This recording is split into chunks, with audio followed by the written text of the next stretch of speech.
The Ministry of Ungentlemanly Warfare.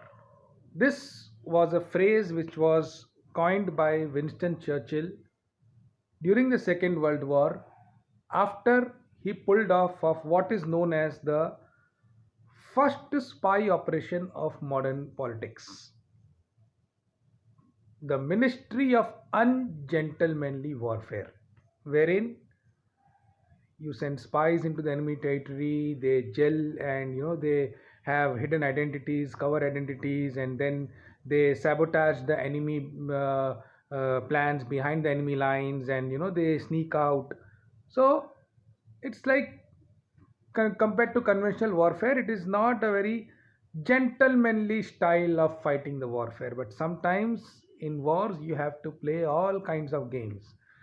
Now, a little bit background about this film, The Ministry of Ungentlemanly Warfare. It is based on a book written by Damian Lewis, which was again based on the confidential files that were released by British Parliament.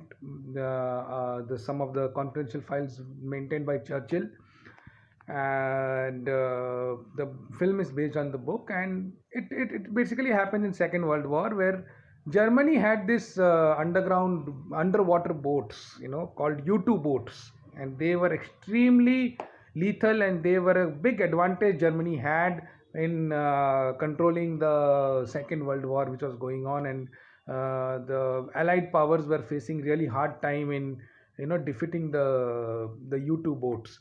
So this operation is about sending spies into an enemy territory and cutting the supply line off to the U-2 boats, from where they get all their supplies of ammunition and food and everything. So if the supply line is cut off, then the U-2 boats can be drowned very easily, and then the American forces can cross the Atlantic and join the war. So this movie is all about that.